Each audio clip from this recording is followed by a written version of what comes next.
Aujourd'hui, je veux vous parler d'un sujet extrêmement sensible, mais essentiel.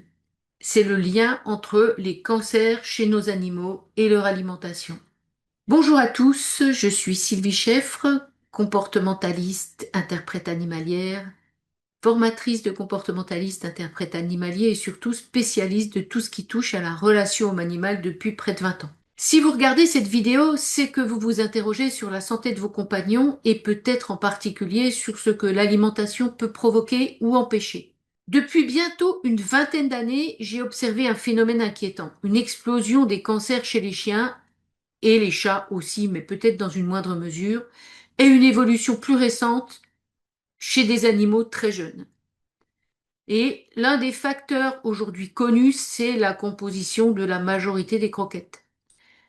Pourquoi est-ce que c'est si important? Eh bien, parce que les cellules cancéreuses se nourrissent de sucre. Et quand l'alimentation de nos chiens en apporte en continu, sous forme de céréales ou d'amidon transformé, cela crée un terrain idéal pour l'apparition ou la progression de cancer. Alors, comme beaucoup d'entre vous, j'ai fait confiance pendant des années à mes vétérinaires, sans jamais imaginer que des croquettes haut de gamme, payées bien souvent très cher, pouvaient contenir 40, 50, parfois 60% de glucides. C'est absolument énorme. Et c'est surtout totalement inadapté à la physiologie du chien. Alors, ce que moi j'ai vécu personnellement, pendant longtemps, j'avais des chiens qui vivaient très vieux. 14 ans, 17 ans, parfois plus. Et puis, en l'espace de quelques années, j'ai fait face à un certain nombre de cancers. Des chiens encore jeunes, en pleine vie, qui déclaraient des tumeurs.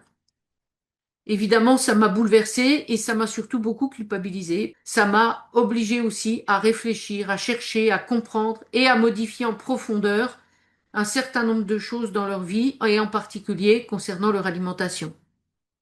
Alors bien sûr, je ne dis pas que tout vient de l'alimentation, mais je ne pouvais pas ignorer ce que je vivais et l'alimentation était un des points communs entre mes chiens. Alors mes recherches et mes découvertes, eh bien j'ai commencé à m'intéresser aux compositions des croquettes, bien sûr, aux études disponibles, à la physiologie digestive du chien. J'ai fait des formations et là j'ai découvert des éléments dont je n'avais pas du tout conscience avant. Le taux élevé de glucides dans la majorité des croquettes, les céréales présentes dans la plupart des gammes maintenant, on fait des croquettes sans céréales, mais quand on les remplace par de la pomme de terre, c'est pas forcément beaucoup mieux. Les mycotoxines, parfois présentes dans les matières premières, les modes de cuisson qui oxydent certaines graisses, et puis l'impact de ces éléments sur le système immunitaire et l'inflammation que ça peut provoquer. Et puis surtout, j'ai découvert à quel point le sucre et les glucides jouent un rôle dans le métabolisme des cellules cancéreuses. Alors, à partir de là, j'ai décidé d'ajuster l'alimentation de mes chiens. J'ai bien entendu retiré ou réduit fortement les glucides. J'ai privilégié les repas frais chaque fois que c'était possible et parfois en dépannage, j'utilise des croquettes choisies avec soin et discernement. Et j'ai heureusement constaté assez rapidement des changements. Je ne dis pas que c'est la solution. Il est certain qu'on peut agir au moins en partie avec l'alimentation.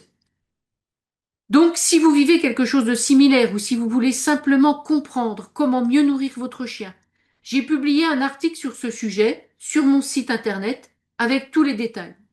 Vous avez le lien dans la description sous cette vidéo.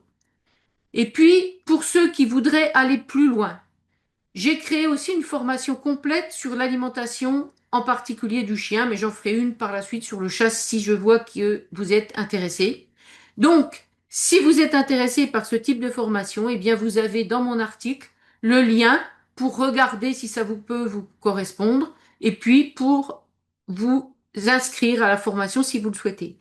Mais en tout premier, informez-vous, questionnez, observez votre chien. C'est la meilleure décision que vous pouvez prendre pour sa santé. Merci infiniment à tous de vous intéresser à la santé de vos animaux. Prenez soin de vous et de vos compagnons. Et je vous dis à bientôt pour une prochaine vidéo.